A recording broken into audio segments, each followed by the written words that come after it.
Le Cercle des journalistes, votre émission d'analyse des faits politiques, économiques, sportifs et bien sûr sur le plan culturel et environnemental chez nous à Anéro, au Togo, en Afrique et dans le monde. Le Cercle des journalistes, votre émission.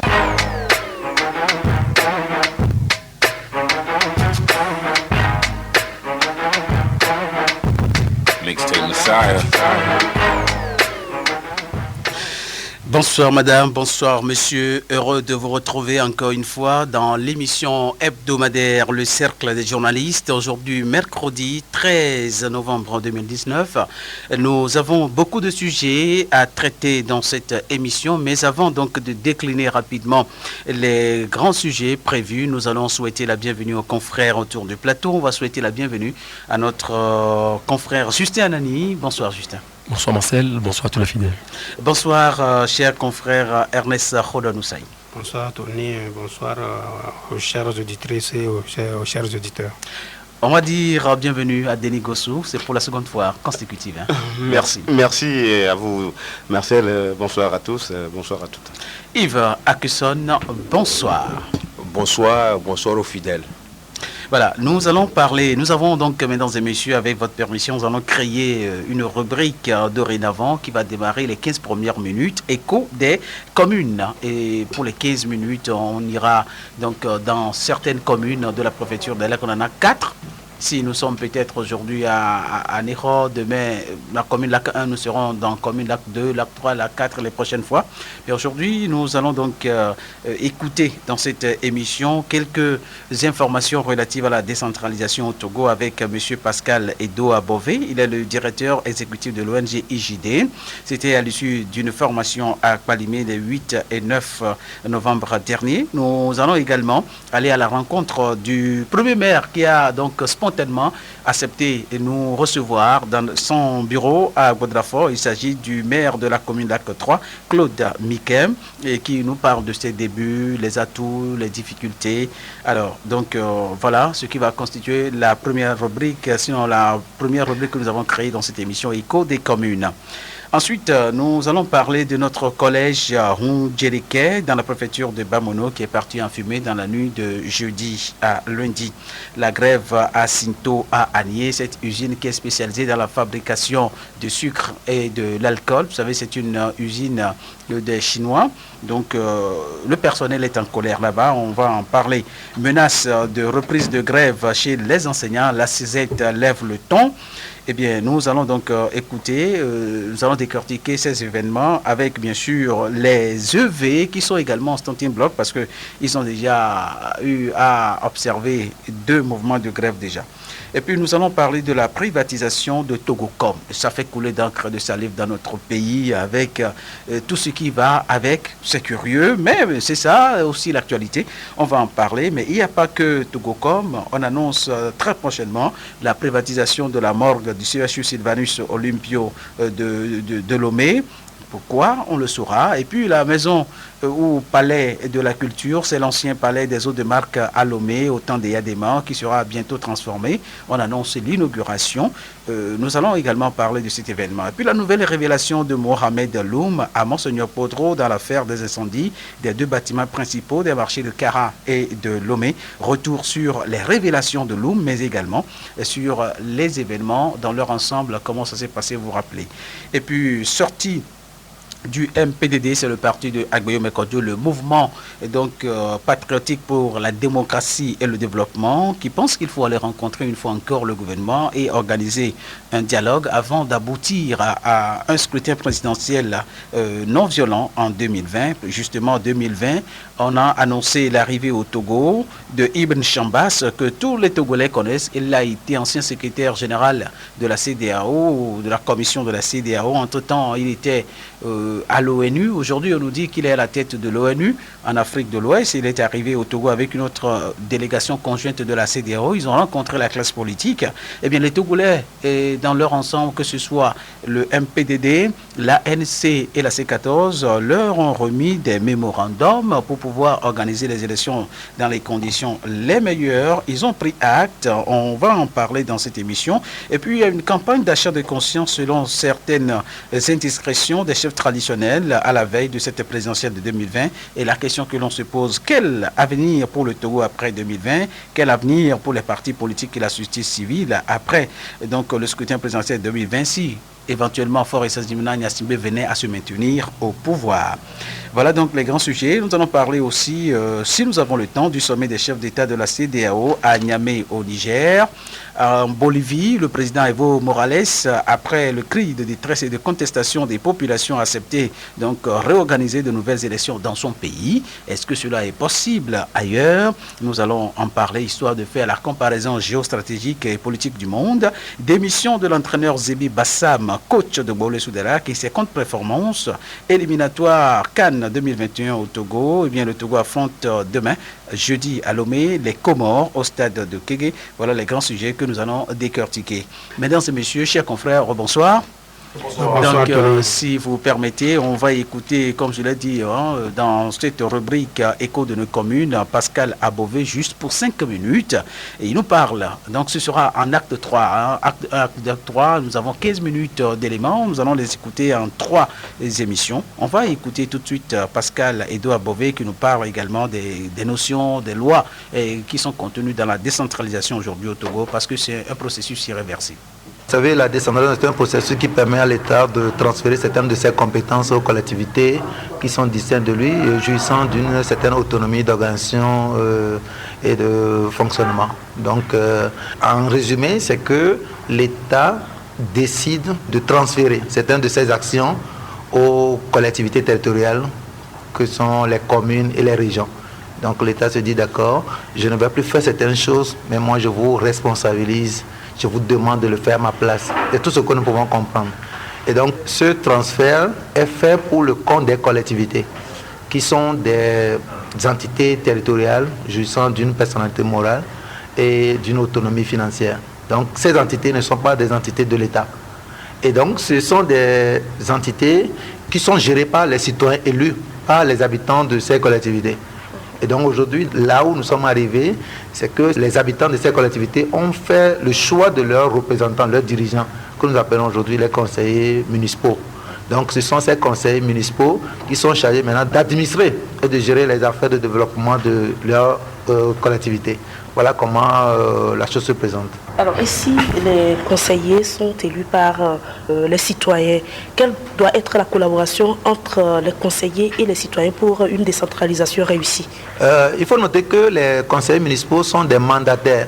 C'est-à-dire les citoyens de ces collectivités sont les mandants.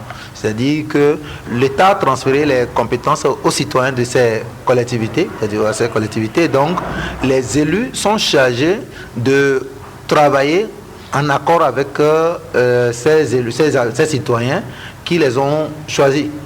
Ça veut dire que les conseillers municipaux ne sont pas là pour recevoir des ordres des représentants du pouvoir central, mais ils sont là pour écouter leur peuple et de définir les actions qu'on doit mener pour satisfaire les besoins de leurs citoyens conformément aux grandes orientations nationales. Quels sont les avantages de la décentralisation?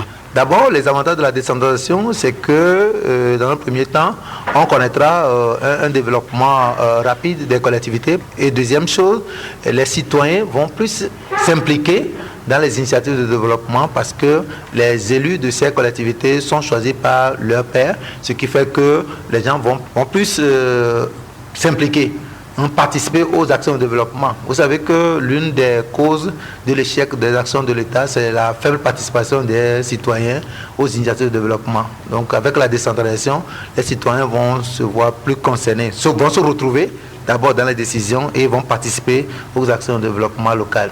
Autre chose aussi qu'il faut noter, c'est qu'il y aura une décrispation de la situation sociopolitique de notre pays, parce que autrefois, les citoyens qui, compte tenu de leur appartenance, compte tenu de leur parti politique ou bien leur formation politique, qui n'arrivaient pas à s'entendre à la base, aujourd'hui se retrouvent dans un cadre pour travailler ensemble. Ce qui fait qu'il y aura un regain de confiance entre les citoyens et donc nous n'aurons plus assisté à certains clivages politiques. Ils vont se faire plus confiance et il y aura une bonne gouvernance locale.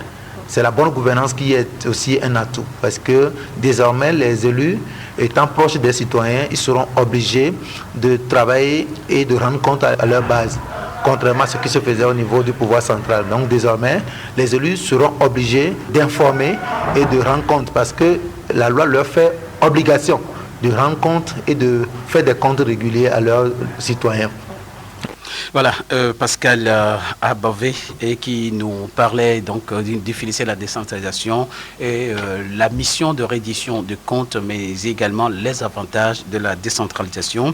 On va écouter en même temps le maire de la commune Lac 3, Monsieur Claude Mikem, nous parler également de son travail, comment il découvre, les avantages, les difficultés. Monsieur le maire de la commune Lac 3, Monsieur Claude Mikem, bonsoir. Bonsoir, monsieur le journaliste, ça va? Ça va bien. Vous avez déjà commencé par travailler, c'est vrai. Peut-être vous n'avez pas tous les transferts du gouvernement vers votre commune, mais déjà vous avez commencé. Quelles sont les premières difficultés, quels sont les premiers atouts que vous avez rencontrés sur le terrain? Comme toute administration, nous avons démarré timidement. Je dis bien timidement parce que nous n'avons pas tous les avantages. Déjà au niveau de le bâtiment réservé pour la commune, il a fallu tout réaménager, tout réhabiliter. Il fallait reprendre toute la peinture du bâtiment, essayer de rénover. Et en plus, nous n'avons qu'un équipement de bureau. Ce sont les conseillers qui se débrouillent pour amener individuellement les bureaux. Pas de bureau, pas de chaise, pas d'ordinateur. Disons que nous n'avons rien eu. Disons les choses telles que cela se présente. Néanmoins, c'est une mission qu'on nous a assignée. Nous avons commencé à travailler. D'arrache-pied, nous sommes ici tous les jours et nous essayons, tant bien que mal, de faire ce qu'on peut. Parlons surtout des problèmes de légalisation, des problèmes d'état civil, les autorisations pour les manifestations. Tout ça, ce sont, disons, couramment des choses qui se passent dans une commune normale. Et ça, nous essayons d'assumer ces tâches. Monsieur le maire, nous savons que la commune Lac 3 présente beaucoup d'atouts touristiques et économiques également. Mais quand vous êtes arrivé, est-ce que vous avez déjà touché du doigt les réalités, les difficultés des populations, leurs premières nécessités? Bon, disons que nous connaissons déjà un peu la commune, puisque nous sommes tous ressortissants de Lac 3, et moi-même individuellement, je suis natif de Porto Seguro. Nous connaissons les problèmes, mais nous avons néanmoins demandé à tous les conseils ou les ressortissants des différentes localités de nous apporter et d'identifier 3 projets. Un projet que nous pourrons réaliser à court terme, à moyen terme et à long terme. Donc, les projets commencent à arriver. Nous allons les étudier. Il y a des commissions, disons, ad hoc qui s'en occupent. Et nous verrons ce que nous pouvons faire pour répondre aux aspirations de la population. Déjà au niveau du conseil Lac 3, quelles sont les priorités dans ces projets-là? C'est la santé, c'est l'eau, c'est l'électricité, c'est le marché par exemple? Au Lac 3, tout est prioritaire. Il faut tout reprendre. Il faut tout refaire. Surtout dans le domaine social. Il y a la santé, il y a l'éducation, il y a les infrastructures. Il n'y a pas d'eau, pas d'électricité, pas de route, pas de marché. Tout est à refaire. Donc nous allons nous atteler avec la nouvelle équipe pour répondre rapidement à ces besoins-là.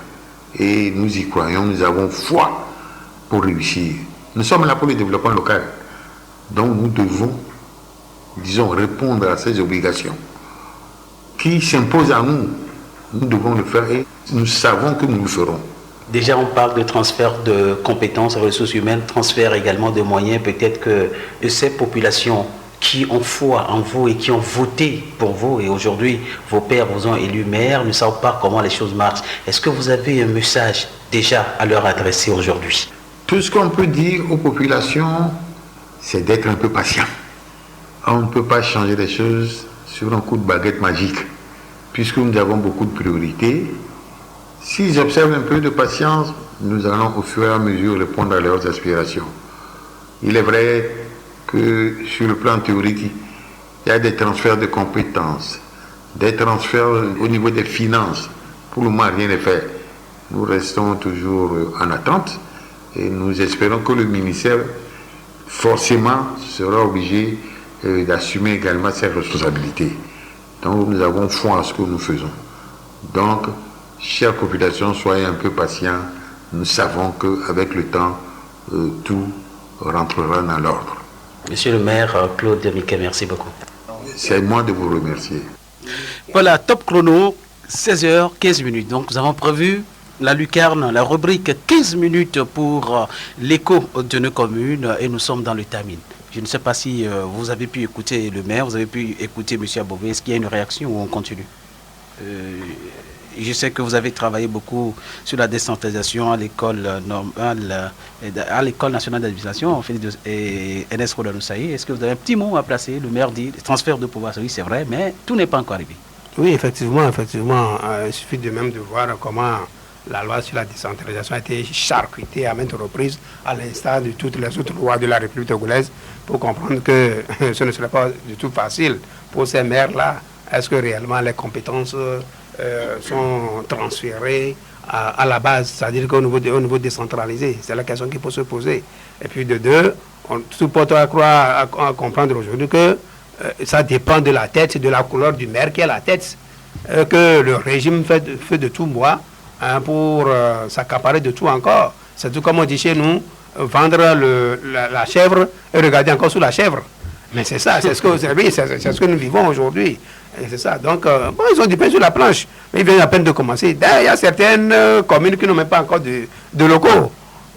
Bien sûr. Mais le Golfe 4, on a interdit à la mairie Golfe 4 de siéger dans l'enceinte de la mairie centrale, alors qu'en principe, la mairie centrale revenait à Golfe 4, puisque c'était dans la zone de Inconakwe. On a interdit. Nous avons appris que ce sera le gouvernorat qui sera. Voilà, une institution qui n'existe mais pas encore a déjà un siège. On lui réserve d'avoir un siège. Ce qui existe n'a pas de local.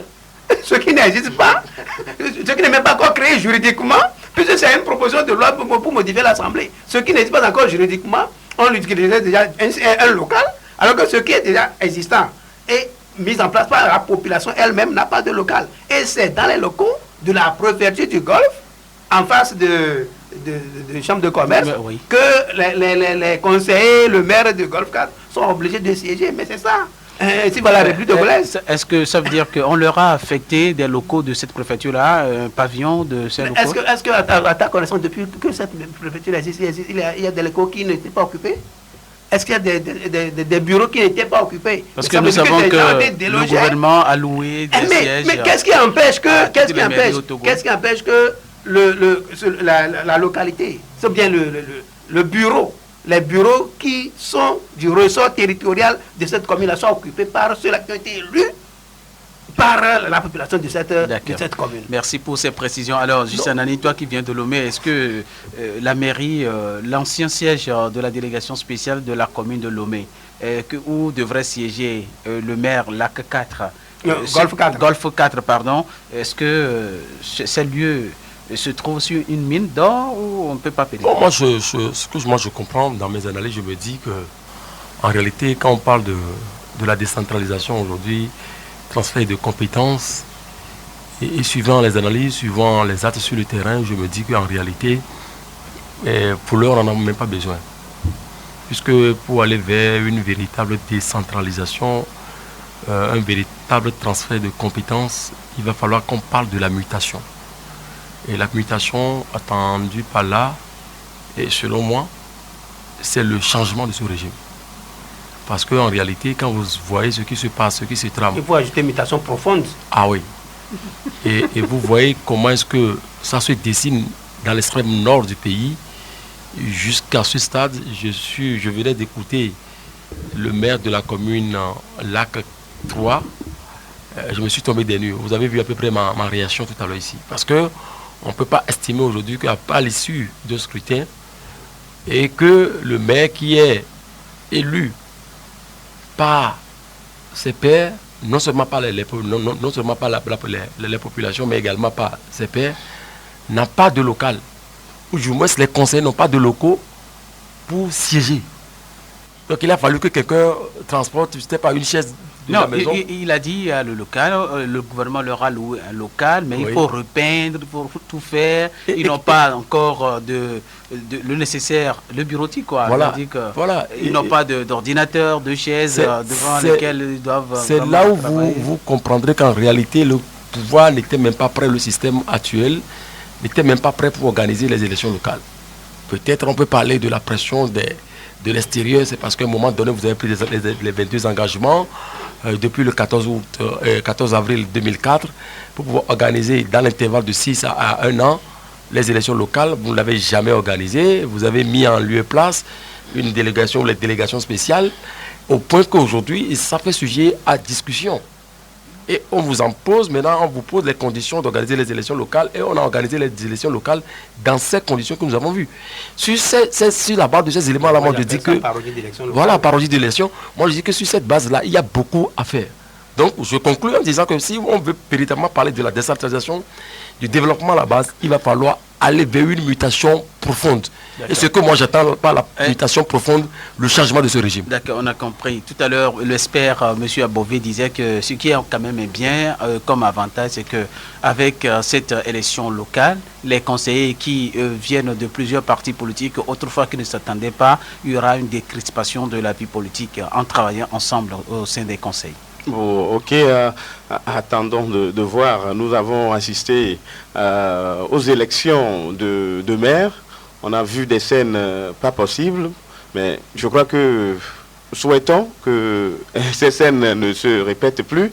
Et ces scènes sont évitables à condition que chacun joue le franc jeu. Il ne faut pas que ces maires-là travaillent pour leur parti politique. Mais si ensemble... Je crois que nous allons écouter ça dans l'acte 2, parce qu'il a dit que la loi même de la décentralisation dit oui, vous pouvez battre campagne pour vos chapelles politiques. Mais une fois élu, voilà, vous départissez donc de ces manteaux-là, et pour que vous puissiez parler développement local. Maintenant, comme vous le dites, ce sera une réalité sur le terrain. On verra si nos maires ne vont pas parler pour leur chapelle politique. Effectivement, c'est ce que je... En ce cas, la radio ou bien les médias sont là, c'est notre rôle de dénoncer.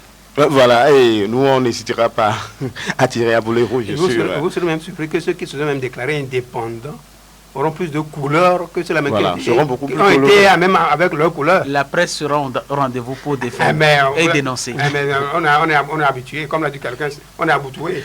Alors, cher confrère Yves Akesson, la décentralisation, mais il y a une crainte constante dans les propos de Denis Gossou, Enes Rodano-Saï, Justin Anani. Ils sont perplexes par rapport au transfert de pouvoir. Et quand on parle de transfert de pouvoir, il y a le transfert de ressources financières également.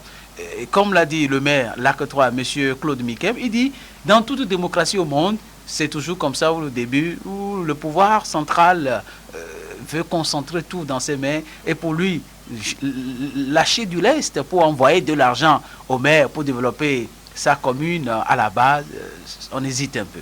Vous saviez, c'est un peu déplorable et bizarre. On a passé 32 ans. Et puis nous ne sommes pas prêts pour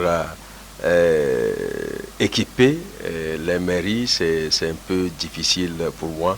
Je me demande des fois, on a discuté de cela. Il n'y a même pas de mairie qui existe. Pour même équiper. Le chef de l'État, Fort et Sosimna Nyasingbe, lui-même, nous l'avions pris au mot ici dans ce studio, quand il avait rencontré pour la première fois tous les chefs traditionnels du Togo à la présidence de la République, à qui il avait dit... Bientôt, nous allons organiser les élections locales. Souffrez que dans vos préfectures, qu'on ampute une partie de vos territoires pour les coller à d'autres, comme c'est le cas d'Adetikopé. D'ailleurs, donc, vous avez vu, il avait prévenu tout le monde. Ça veut dire que le plan était élaboré. Et il disait qu'il avait aussi peur que certaines préfectures, certaines communes n'auront pas les locaux pour abriter le personnel. Je crois que tout cela en amont avait été dit. Hein. Non, mais c'est bien dit, mais ce n'est pas possible. Lorsque nous organisons quelque chose, je ne veux pas aller très loin. Gouverner, c'est prévoir. Ils n'ont rien prévu. Ça se voit sur le terrain. Si aujourd'hui, il y a des partis politiques qui ont participé à cela, c'est très bien. Mais nous sentons aussi certaines lassitude au niveau de notre gouvernement. Rien ne va parce que emprunter des chaises ou bien prendre des chaises de la maison pour venir faire quelque chose, ce n'est pas des groupes folkloriques. Non, c'est de bons citoyens. Ah ben, c'est pas des groupes folkloriques qui quittent la maison avec leur tabouret et autres là pour venir jouer et repartir, c'est pas ça. Ils sont venus travailler pour le développement de notre nation. Si les portions qu'ils occupent aujourd'hui ne se sont mal équipées, cela veut dire que l'avenir n'est pas tellement... comment dirais-je, l'avenir ne sera pas... On reste avec toi, Yves Akesson, oui, en 30 secondes pour parler de cette information où le village de Gounoukope, on s'est rendu compte que la Société nationale des phosphores du Togo, la SNPT, occupe 104 hectares de ce village, 1040 lots de terrain. Mais que fait la SNPT chaque année? La SNPT paye donc aux propriétaires terrain 5 francs par mètre carré. 5 francs par mètre carré. Et à Boudrafort, la SNPT a occupé 35 hectares et une vingtaine d'hectares pris à Sewatri Kopé.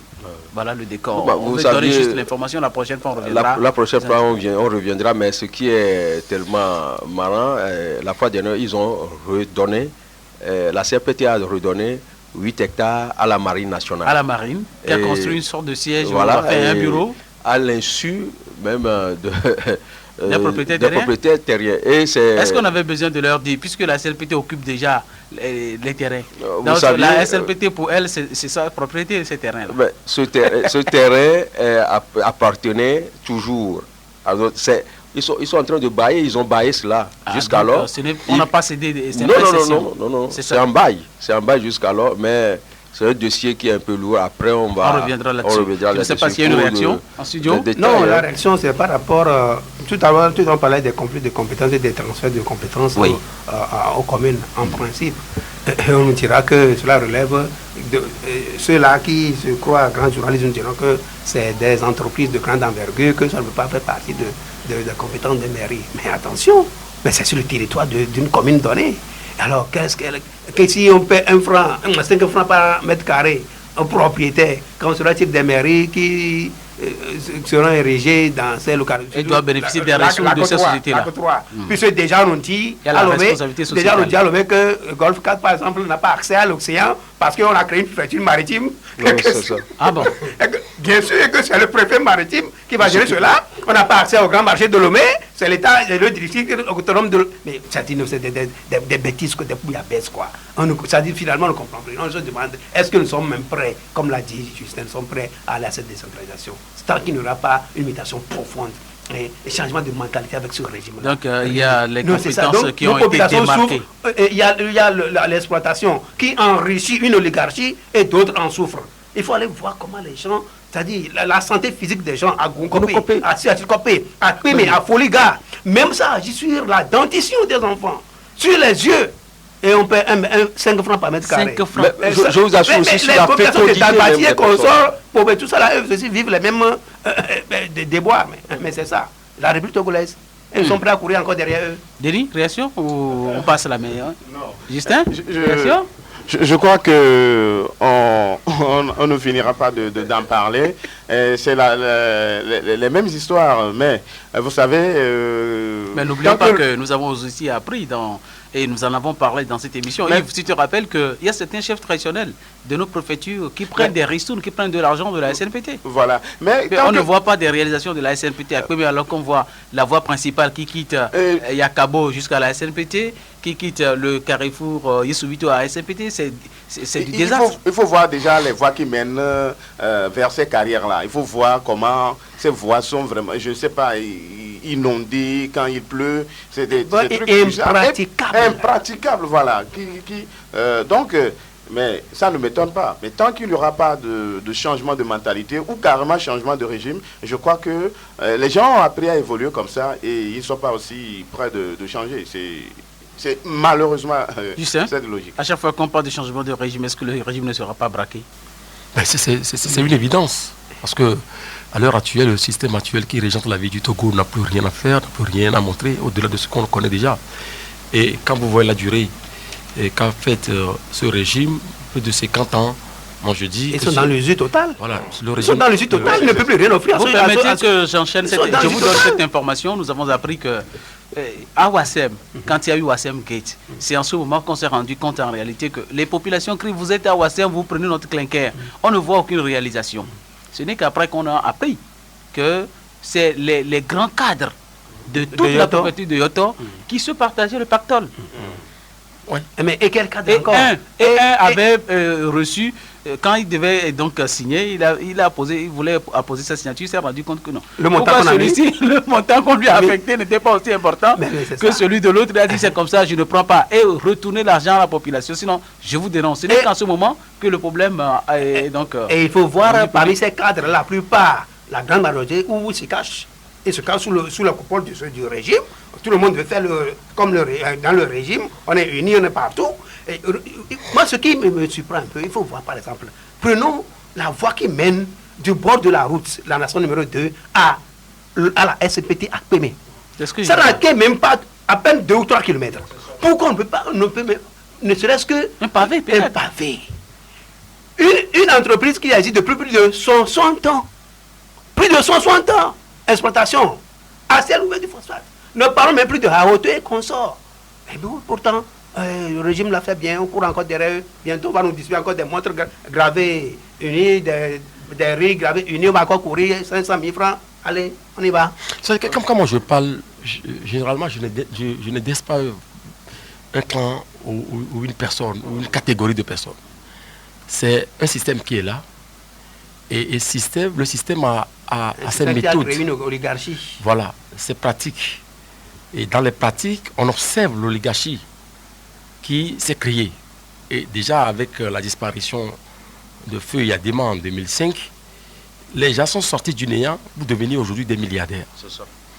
Et à travers cette oligarchie, on n'avait même pas une commission anticorruption en mesure de traquer ceux-là qui font le blanchiment d'argent et qui font le détournement des deniers publics. Alors, il y a des moments avec quelque chose de ce genre, et souvenez-vous, avec à la télévision nationale, vous permettez, dans les années 2000, oui, il y a des moments fait passer des gens à la télévision pour dire, moi général, je ne ferai plus. Oui, est-ce que ça existe encore aujourd'hui? En lieu place, récemment, on a fait monter une institution dénommée Aplusia, je ne sais pas ce que c'est. Qui vient de transmettre des dossiers parce qu'on estime que elle-même corrompue, inféodée. Tu vois, le Togo est malade. Quand je dis que le Togo est malade, vous prenez le corps judiciaire aujourd'hui dans son ensemble, que ce soit les magistrats, que ce soit les juges de siège, que ce soit les avocats, les commissaires priseurs, les notaires, les huissiers, tout le monde est imbibé dans ce système-là de corruption. Ce qui fait que, en réalité, on veut maintenant sortir de l'eau, de ce calcan-là, on a besoin forcément de l'alternance au sommet de l'État et à partir de ce moment-là, imposer les bases réelles d'une démocratie et pour que chacun, à son niveau, puisse quand même jouer pleinement sa partition. Tel que tu le dis, à t'écouter, tu préfères qu'il y ait un changement pacifique ou que ce soit un changement de choc, parce qu'on a l'impression que les choses ne vont pas comme la population veut. Attends, qu'est-ce que vous appelez changement de choc? Ou bien qu'est-ce que vous appelez pas changement? Parce que quelqu'un a pris des armes dans ce pays. Mais je ne comprends pas. Non. Ça veut dire que je dis des fois, je me dis, c'est nous, peut-être les communicateurs, qui créent des problèmes là où il n'y en a pas. Qu'est-ce que vous appelez? Moi, qu'est-ce que vous appelez pas changement pacifique, changement de choc? Moi, je parle de l'alternance. Lorsqu'on parle de rupture avec un système qui est dans un changement de choc, c'est un peu comme la rupture. Oui, là, une rupture avec un système qui est dans l'usure, moi, je ne peux pas comprendre pourquoi on parle de changement de choc ou bien de quoi. C'est ça. Vous en avez fait, vous êtes dans vos limites, ça finit. Il faudrait qu'à un moment donné, les gens puissent quand même comprendre qu'on en a fait et qu'on n'a plus de solution à proposer. À partir de ce moment-là, mais c'est parce que nous n'avons pas la coutume de démissionner. Sinon, ailleurs... Mais apparemment, ce verbe n'existe pas. Et c'est pas le président bolivien. Il a fallu 3 semaines de manifestation. C'est parce qu'à un moment donné, les pontatas, les soi-disant journalistes qui m'ont sur les plateaux, déclarant qu'il a gagné les élections à la régulière, l'opposition est matée, l'opposition n'est pas ceci. Et ces partisans qui naguent les gens parce qu'ils trouvent à faire, il y a un système de mafia qui se joue, la drogue qu'on vend à loisir, et il y a un système là qu'il protège. Et rappelez-vous qu'il est à son 4e mandat. C'est parce qu'il a volé encore pour la 4e fois les populations. Il avait déjà volé pour la 3e fois. Et la 3e fois, il veut encore voler. Qu'il vole la 3e et malgré que l'institution sous-régionale a demandé de refaire le scrutin, il a refusé. Et il s'est appuyé sur un clan de l'armée. Arrivé à un moment où on se dit, mais tel que les populations sont mobilisées, on ne peut plus tirer. L'armée a dit non. L'armée a dit non. La police républicaine s'est désolidarisée. Et au finish, ben, il a vu le feu venir. Il a compris. Il a compris, il a pris la fuite. Moi, je parle de la tendance politique.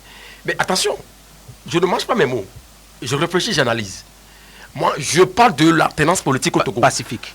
Quel que soit d'où ils viennent. Moi, ça dit que nous sommes arrivés à un moment donné. Tout à l'heure, tu as prononcé pacifique. Ah, mais attention. Oui, non, ça dit pacifique, en ce sens que, oui, quand vous parlez de choc, moi, j'aurais même aimé que ça soit une thérapie de choc.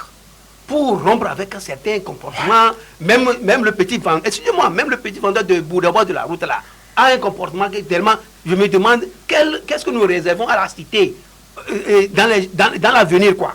Mais des comportements civiques. Mais mon frère, c'est pourquoi il faut, quand on parle de rupture, il faut une rupture de choc. Maintenant, comme Justin a bien fait. Je crois que tu reviens à ma question. Oui, non, c'est ce que je dis, non, c'est pas rapport au mot pacifique que tu as prononcé. Parce que personne n'a pris des armes dans ce pays. Non, du tout. Alors, Justin a bien fait de faire. Le choc n'est pas forcément violent, physique. Oui, Justin a bien fait de faire le transit en passant par la Bolivie. Ça tombe bien. Venons-en. Vous savez, ça pourra suffisant qu'aujourd'hui, le problème togolais, ce n'est pas un problème politique. C'est un problème, moi je ne cesserai jamais de le dire, c'est un problème de l'armée. Le jour où l'armée va lâcher ce régime, ça finit. Merci pour cette précision. Maintenant, vous permettez que je recadre le débat. Si vous permettez que je chute. On reviendra sur tous ces éléments. Si vous permettez que je chute dans mon développement, je vais chuter en citant simplement Raymond Aron, qui dit, je cite, il faut faire une révolution pour instaurer la démocratie, mais jamais démocratiquement la révolution. Allez-y comprendre. Merci, c'est noté. Alors, nous allons replanter le décor en suivant véritablement notre conducteur à présent. Tu es aujourd'hui dans la préfecture de Bamono et malheureusement, le CG Rundjadike, dans cette préfecture-là, est parti en fumée. 316 élèves étaient là comme ça, perdus. Sous les arbres le lundi matin. Oui, c'est le drame qui est arrivé. Malheureusement, dans cette préfecture, ces derniers temps, surtout du côté de l'éducation, on a l'impression que même la nature est contre cette préfecture. Oui, l'an dernier, on se souvient quand de la démolition. Un apatam s'était effondré sur les enfants. Voilà. Cette année, c'est des inondations, des écoles qui ne sont plus praticables. Et puis, on était là quand... lundi, on apprenait l'incendie. Pour certains, surtout pour le directeur qui serait d'origine criminelle. Oui, pour le directeur, c'est ça. Voilà. Quelqu'un lui en voulait ou quelqu'un voulait à son école? Maintenant, le problème, le drame est arrivé. Mais je crois que c'est un drame. Si nous étions dans un état où l'éducation était une priorité, on devait quand même éviter ça. Mais nous sommes au XXIe siècle et dites-vous que... Il n'y a que des apatams. Il n'y a que des apatams avec paille. 3 salles de classe de 6e et 5e, ça fait tout à 316. Voilà les petits pléthoriques. Voilà. Il n'y a que 2 niveaux, mais avec plus de 300 élèves. Et qui... Mais aucun bâtiment en dur. Pas de bâtiment en dur, tout est en banco. Du tout. Tout est en paille. Tout est en paille. Oui, et puis des salles de classe de fortune. Pour 53 ans de régime, c'est ça. Et quand vous écoutez tout ça là, et malgré tout ça, vous savez qu'il y a des fonds, il y a des financements, il y a des projets par ici. Oui, il y a d'autres fonds islamiques, tout ça là, qui viennent, mais des fois, à cause de leur pourcentage, quelqu'un veut prendre comme ça des fonds et qu'on rapatrie finalement. Mais il y a de la nécessité sur le terrain. Des fonds qu'on peut utiliser pour construire des bâtiments pour les élèves. Mais bon, peut-être que si je ne prends pas le marché, etc., etc. Donc, c'est une situation, ce sont des situations qui malheureusement arrivent, se répètent sans que l'on apprenne de ces situations. C'est ça le drame. Mais dans un pays normal, on emprunte le mot haïf, que sont ces enfants-là que nous avons vus sur les réseaux sociaux désabusés, ils devaient être soutenus par des psychologues. Oui, mais est-ce que vous, les gens à qui on n'offre pas la possibilité même de trouver à manger chez eux, est-ce que ce sont des psychologues? Non, la question est de savoir même. Pour que le professeur de maths puisse intervenir en classe, ou bien le professeur de physique, il a même le matériel, les étoiles de géométrie pour travailler au tableau. Voilà. On parle des psychologues. C'est ça. Non, on a récupéré quelques tableaux de cendres. Quand des gens n'ont pas des salles de classe dignes de ce nom, des bancs, quand les gens sont à 3 à 4 dans un banc. Mais ce sont des personnes humaines qui ont été affectées et les enfants étaient vraiment meurtris. Mais c'est dans une situation normale, dans un pays normal, c'est ce qui devait se faire. On t'apprend le mot, Yves. Voilà. Merci beaucoup, cher confrère. Tu viens de Bamono et tu as tout compris. Alors, cher confrère Ernest Rodanousaï, qu'est-ce qui arrive à tes frères là-bas à Agné, au Sinto, cette usine-là qui est née il y a très longtemps, où les Chinois, entre-temps, quand nous étions encore en 6e dans les années 87 à Agné, les gens se plaignaient déjà et nous disaient que les Blancs, les Chinois là nous maltraitent. Les Chinois là nous maltraitent. Parfois même, excusez-moi, chers confrères, on disait même que certains Chinois abusaient des femmes, de leurs employés là-bas. Bon, je ne sais plus si c'est le cas aujourd'hui, mais aujourd'hui c'est le personnel qui gronde, parce que quand vous allez à Niamey aujourd'hui, ils commencent par gagner du terrain. Ils étendent les plantations de canne à sucre, mais le personnel n'est pas toujours bien traité. Non, vous savez, les réalités sont les mêmes pour toutes les entreprises de ce pays et sous ce régime. Nous venons de parler de la SNPT. Sinto à Niamey n'en est pas du reste. Et les gens sont tellement mal. Je me dis même que les pour les élèves qui ne savent pas, c'est la sucrerie d'Agné, comme on dit. Comment appelle-t-on? De l'alcool. C'est je me dis même que les agents de la SMPT sont mieux traités que nos frères qui sont à la Sinto à Agné.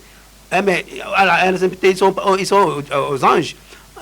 Je ne peux pas comprendre les conditions dans lesquelles ces gens travaillent. Parce que quand les chefs d'entreprise arrivent pour créer des entreprises dans ce pays, on fait la part belle à nos responsables, aux hommes politiques, aux gouvernants, quitte à eux de savoir comment aller maltraiter nos frères qui seront engagés et appelés à travailler dans ces entreprises-là. Et on nous dira, on a signé tel accord, on va vous créer 500 000 emplois, 500 emplois par ici. Allez voir si c'est des emplois décents. Moi, je suis syndicaliste et je sais utiliser les termes en matière de travail. Reste à savoir si c'est des travaux décents, mais c'est des travaux précaires. Il faut un travail décent. Lorsque vous jugez à créer une entreprise et que vous ne pouvez pas mettre les agents dans des conditions normales de travail, c'est pas la peine. À Sinto, c'est que dans les plantations là-bas, il y en a qui tiennent la roue, il y en a qui tiennent le coupe-coupe. Bien sûr. Parce que d'abord, quand le tracteur a fini de labourer, il faut niveler. Pour niveler, ce n'est pas le tracteur qui le fait. Et il faut voir dans quelles conditions. Quand parfois le convoi, donc il y a un véhicule qui convoie les agents là-bas, quand vous ratez, donc vous venez au service rapidement à vos frais, etc. Parce que le véhicule chinois ne il y en a même qui ne met pas de bottes. Il faut voir ces terres-là. Tout d'abord, c'est des marécages, oui. C'est des terres marécageuses. Et bon, c'est pas. Si elles ne sont pas bien marécageuses, les Chinois également font l'irrigation eux-mêmes là-bas et les rendent vraiment marécageuses. Merci pour ces détails et on espère. Donc, à la savoir qu'est-ce qui arrive à mes frères, c'est qu'ils sont dans le droit de réclamer. Il voulait réagir, mais 30 secondes. Voilà. Je voudrais partager. Moi, j'étais à Boulali. Tout à fait. Voilà. Qui connaît bien les réalités. Je connais bien les réalités de Sito là-bas. C'est parce que nous n'avons plus de protecteurs. L'État togolais est l'auxiliaire de ces colonisateurs qui viennent encore piller nos ressources et nos terrains. Et c'est bizarre.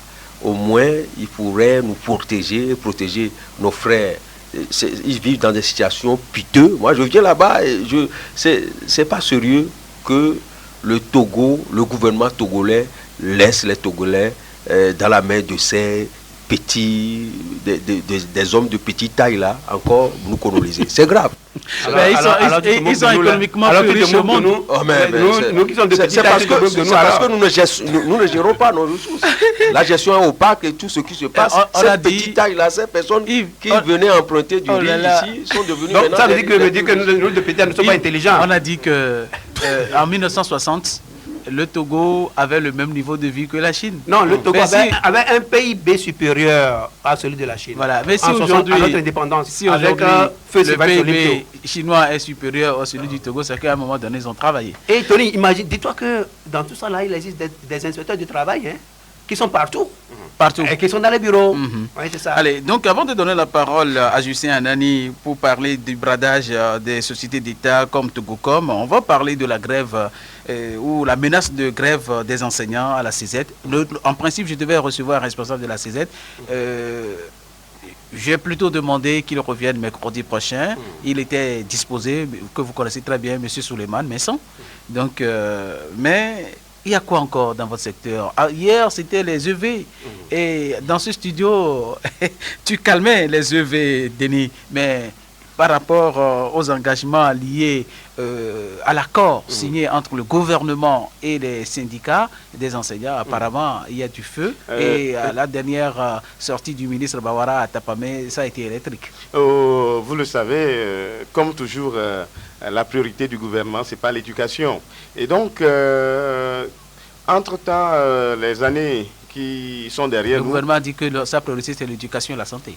Mais il y a une chose est de dire, mais une autre est de réaliser, de faire la chose. Est-ce que vous constatez... Nous avons l'interview de le ministre Bawara qui dit qu'il a augmenté vos salaires, vous les enseignants. Mieux, il dit que cette fois-ci, les enseignants, ils veulent regarder, hausser la grille indiciaire et puis permettre aux papas et aux mamans qui sont des pensions et des retraités d'avoir une bonne pension. Non, vous savez, ce ministre est dans son rôle, vous le connaissez. Et donc, Bara, c'est quelqu'un qui, je ne sais pas, qui taquine, mais qui vous énerve des fois. Mais le problème, c'est quoi? Pourquoi les enseignants menacent? Il faut le comprendre. En 2018, je crois en avril, les enseignants sont arrivés à un accord avec le gouvernement. Ils ont parlé de protocole d'accord. Oui. Et donc, dans cet accord-là, il y a un certain nombre de mesures que les deux parties se sont engagées à respecter. Oui. Donc, et notamment par 2 milliards qu'on devait indexer à leur salaire à partir de 2020. Et en contrepartie, la CZ, tous les enseignants doivent se à leur moment de grève, à tout bout de champ. Voilà, donc en attendant, donc, les choses doivent s'échelonner. Donc ce qui est faisable à court terme, c'était ça. Et donc on en était là quand le gouvernement, à la dernière rencontre avec les syndicats, a annoncé que voilà, et que c'était un cadeau plutôt du gouvernement et que ce n'était pas un acquis. Et que, comme étant un cadeau, le gouvernement, cette fois-ci, est dans l'impossibilité d'indexer ces 2 milliards-là au salaire à partir de 2020, comme le prévoit le protocole d'accord. Donc, vous voyez, nous sommes dans un système où on viole allègrement les accords, où la parole donnée n'est pas sacrée. Et donc, ce qui fait tiquer les enseignants d'abord et qui menace, je crois, de bon gré, qui menace... d'aller en grève. Donc ce n'est pas un plaisir, mais on a l'impression que quand ça va mieux... Tu permets que j'annonce qu'à tout moment, sur le téléphone 99 67 21 26, nous pouvons recevoir Stan Tchevi depuis Gléi, qui suit cette émission et qui pourra intervenir à tout moment, comme il a toujours fait. Voilà, et donc tout porte à croire que si les choses vont bien, il y a de la calmie au niveau de l'éducation. J'ai l'impression qu'il y a des démons au niveau du gouvernement qui ne le souhaitent pas et qui font tout et tout pour qu'il y ait... Donc tu jettes la responsabilité sur le gouvernement. Oui, c'est le ministre, avant qu'on ne prenne Stan, s'il est en ligne, NSAI, on a la chance toujours de t'avoir ici, on parle de relever la grille indiciaire. C'est quoi techniquement? Non, en fait... le ministre l'a dit l'autre jour. Oui, en fait, ce n'est pas la grille indiciaire, là, c'est la valeur indiciaire. Ah, la valeur indiciaire. C'est la valeur indiciaire. Il ne faut pas confondre la grille et la valeur indiciaire. Vous savez... Si on relève la valeur indiciaire, les pensionnaires... ça agit tant pour ceux qui sont en activité que pour ceux qui sont à la retraite. D'accord. Donc je crois que c'est une bonne idée quand même. Oui, écoutez, je voudrais quand même... Peut-être je ne vais pas heurter certaines sensibilités. Nul ne peut se prévaloir de ses propres turpitudes. Tony, est-ce que tu te rappelles ici, dans ce studio, que ce soit dans l'émission 7 des journalistes ou sous le Grand Baba, j'avais bel et bien dit, quand ils avaient signé le PA, là, le protocole d'accord en avril 2018. D'accord. Vous permettez que nous recevions Stan parce qu'on va le libérer très vite, parce que vous, techniquement, vous allez nous expliquer le relèvement de la valeur indiciaire. Bonsoir Stan Tchevi. Oui, allô? Oui, bonsoir Stan.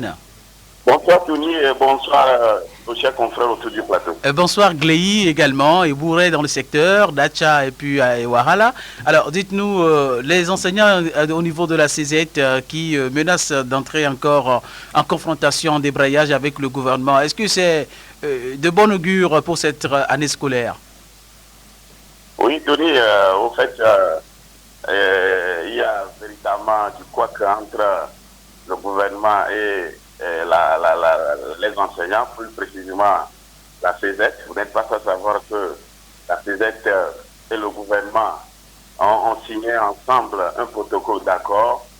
Et en 2018, le gouvernement a respecté quand même l'accord en indexant la somme débloquée au salaire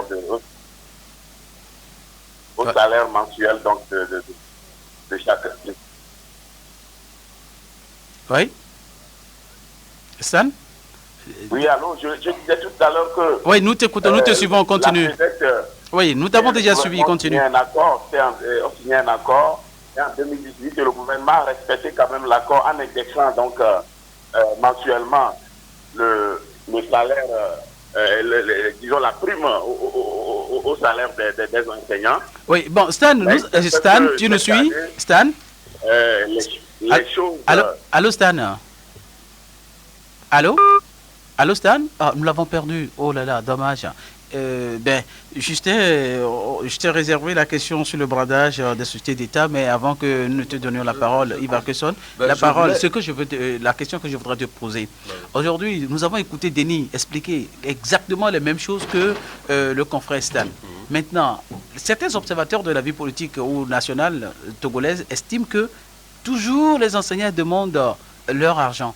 Et ils oublient également, comme là, une fois dit ici, NSA, ils oublient également les infrastructures. Aujourd'hui, les enfants de Ondjedeke n'ont pas de salle de classe.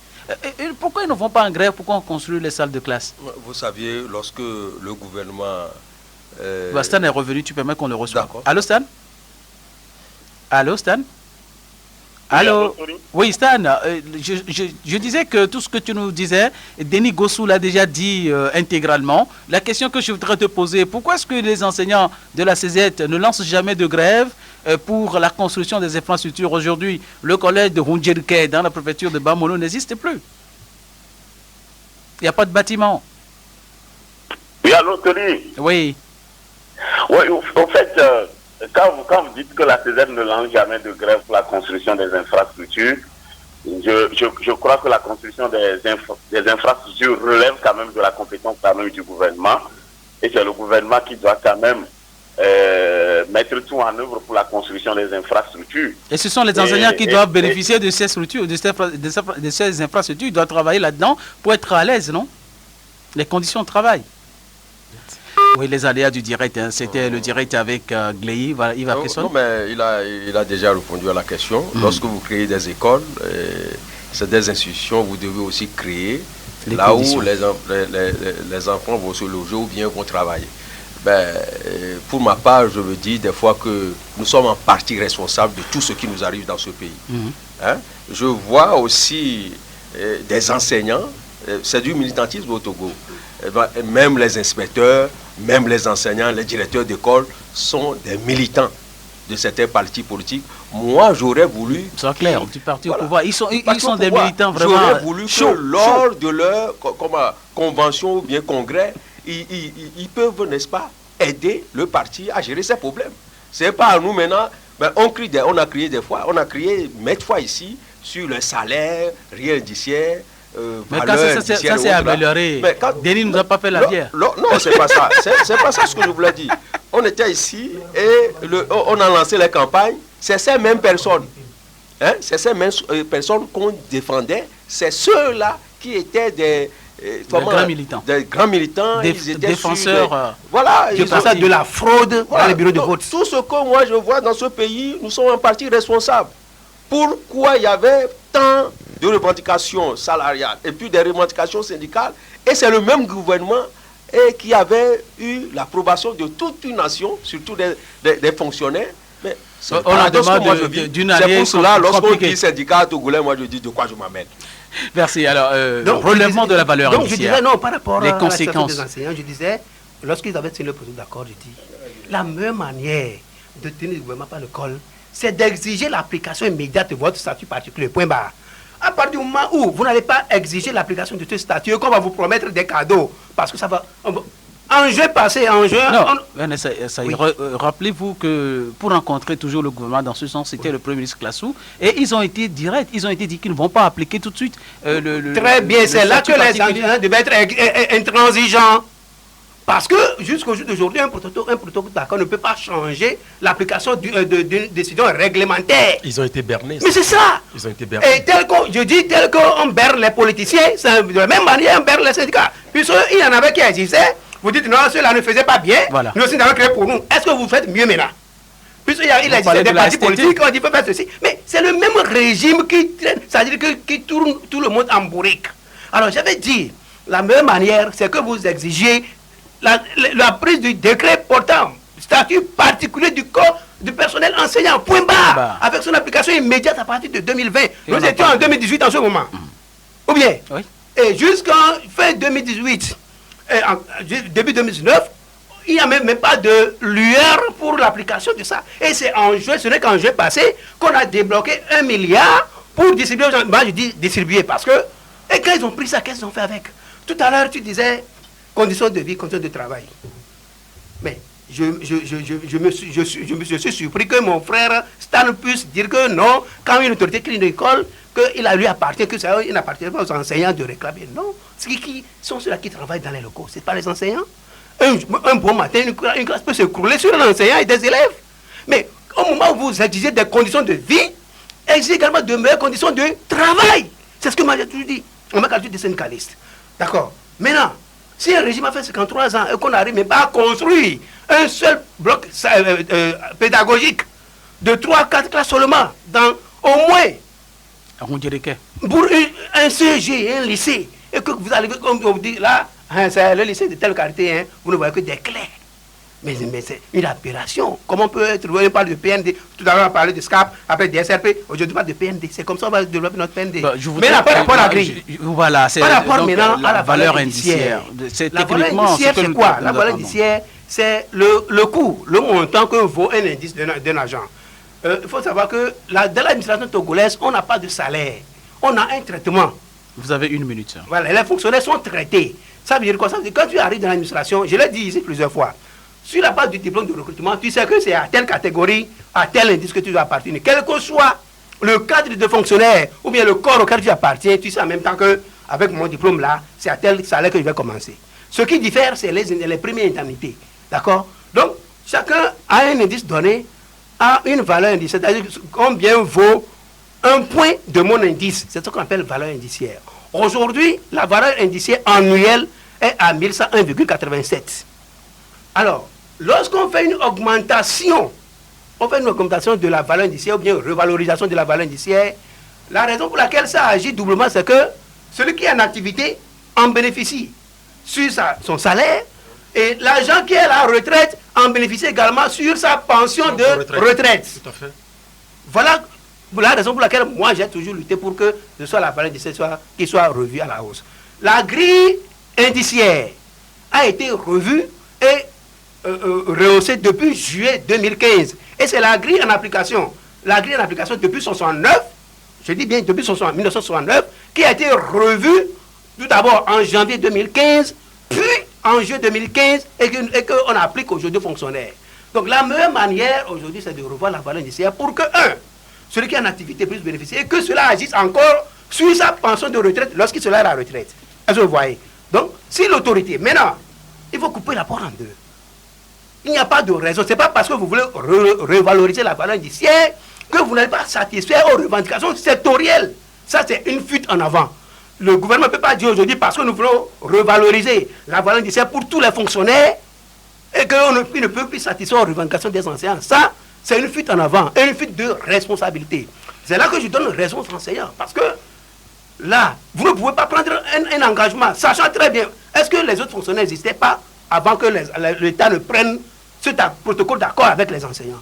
Ils savent que les autres fonctionnaires existaient. Et ce n'est pas d'aujourd'hui qu'on réclame une revalorisation de la valeur indiciaire. La dernière revalorisation remonte à janvier 2014.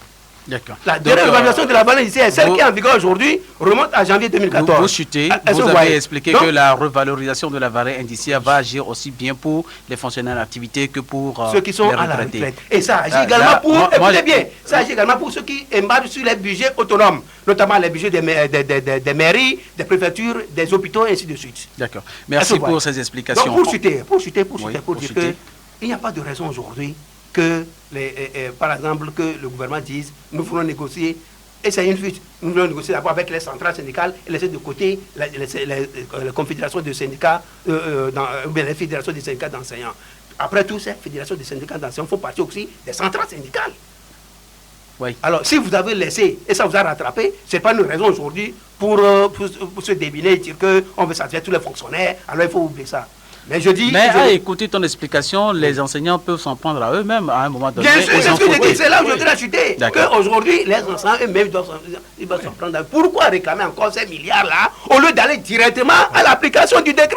Dans sa modalité d'application. C'est ce que je disais tout à l'heure. C'est-à-dire le décret du statut particulier, le statut particulier du personnel enseignant.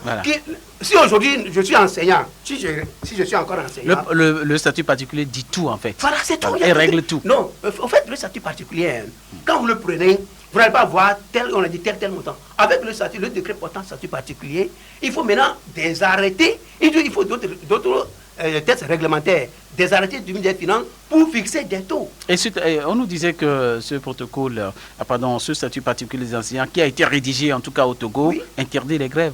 Enfin, c'est ce que nous avons aucun statut ne peut interdire une grève. Même le statut général ne peut pas interdire la grève, mais restreindre la grève, d'accord. C'est au Bénin, on a fait ce jeu-là. Au Togo, on ne peut pas dire qu'un statut, qu'il soit général ou particulier, puisse interdire, comment appelle-t-on, le droit de grève. Pour l'instant, il n'y en a plus, ça n'est pas encore... en tout cas, on attend l'application, comme l'a dit. Mais il peut y avoir des restrictions compte tenu de la nécessité de l'heure et des... comment appelle-t-on, des préoccupations professionnelles. Merci. Alors, Justin Lani, je me tourne vers toi. Je sais que tu voulais parler de l'enseignant, mais je crois que... Je voudrais passer un mot, peut-être, pour pouvoir peut-être... Dans 30 secondes, s'il te plaît. Clore ce chapitre. Ça dit qu'en réalité, le problème qui est là, lors des discussions, les enseignants n'ont pas été vigilants. Et quand vous suivez... Est-ce qu'on peut dire que les enseignants n'ont pas été vigilants? Moi, j'estime que les enseignants, c'est eux qui nous ont enseignés, ils sont intelligents. Mais peut-être qu'on leur a proposé du show, ils ont pris. Oui, c'est là où ils n'ont pas été vigilants. Parce qu'ils ont cru que c'est parce que le gouvernement a annoncé 2 milliards qui seront répartis de telle ou telle façon, et puis ils ont accepté. Maintenant, durant l'année 2018, on n'a pas connu de problème. Ça a évolué. C'est parce qu'en cette année, quand vous écoutez le ministre Bawara, c'est parce que le gouvernement est en difficulté au niveau de la trésorerie et que la façon dont les prix devaient être quand même décalés sur les salaires ne peut plus arriver. Parce qu'il y a en vue également la présidentielle de 2020. Voilà, donc on cherche l'argent un peu partout parce qu'on veut financer la présidentielle de 2020 sur fonds propres.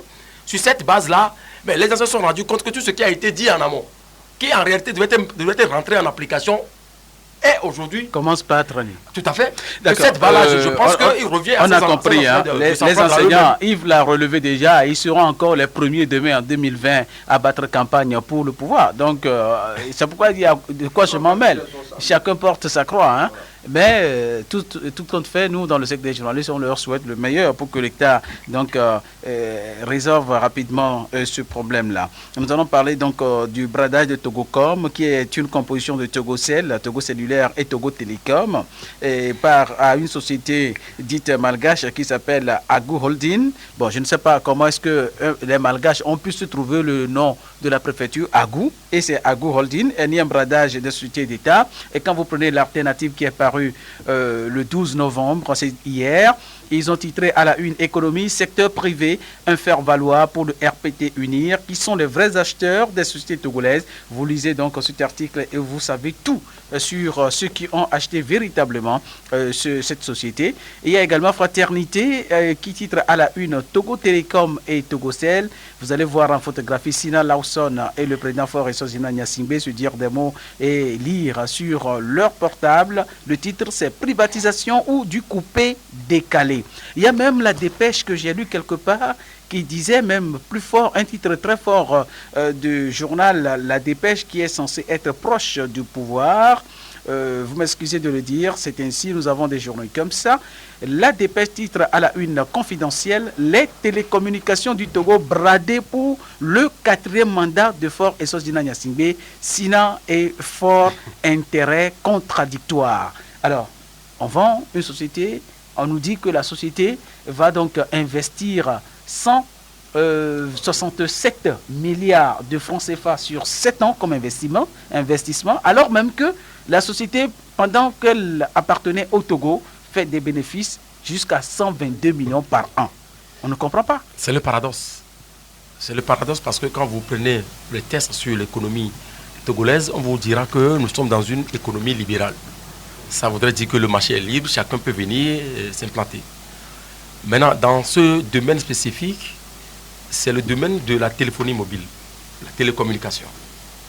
Et ça fait des années, pour ne pas dire des décennies, que beaucoup de commerçants, de spécialistes, des opérateurs économiques dans le domaine font des pieds et des mains pour venir s'implanter au Togo. C'était même à un moment donné, ont eu un pan d'ouverture, ont osé installer même, ont commencé par installer leurs antennes, les antennes de leur société, avant que ça ne soit quand même bloqué à un moment donné. Le gouvernement, par le biais du ministre en charge de la télécommunication, du numérique, tout et tout, a annoncé l'arrivée prochaine donc d'un opérateur économique dans le domaine. En réalité, quand on parle de l'économie libérale, c'est la concurrence.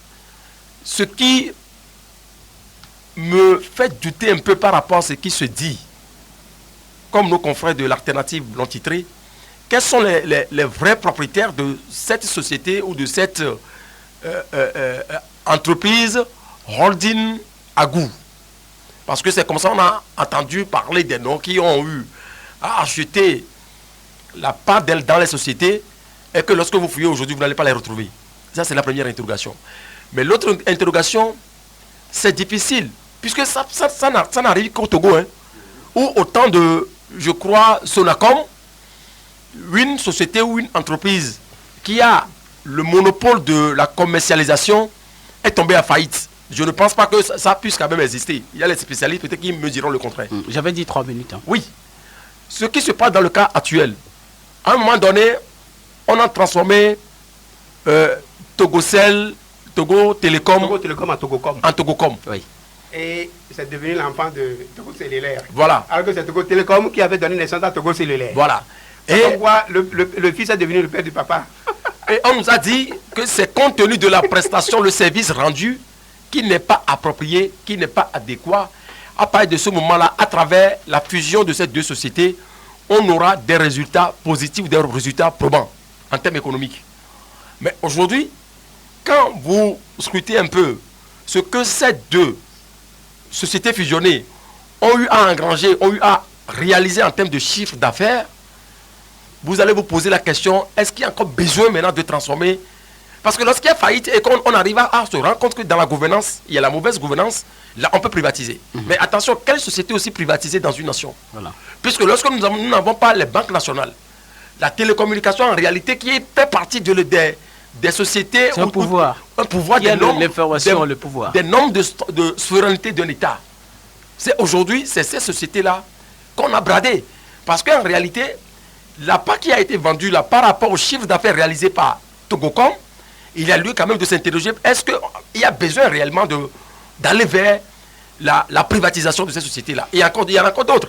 Vous prenez aujourd'hui UTB qui est en difficulté, vous prenez le BTC qui est en difficulté, et on annonce au plus tard la fin de ce mois qu'ils seront encore privatisés. Et la morgue de CSU également. Et il y a le monsieur Thomas Communauté qui disait qu'il avait peur de ce que le Togo puisse brader toutes ces banques et le Togo n'aura plus de banque d'État.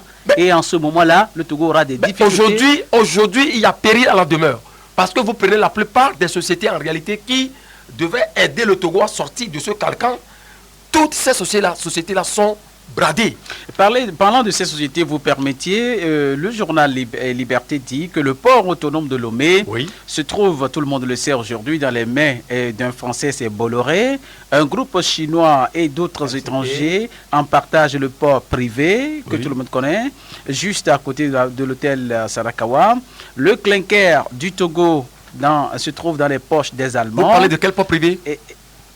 Togo. LCT. Il faut nommer. LCT. Oui, le business qui se fait également là, ceux-là qui sont les décideurs là-bas au niveau de LCT. Donc on parle donc du clinker togolais qui se trouve dans les mains des Allemands et des Indiens. Tout le monde le sait, Wassem, c'est les Indiens.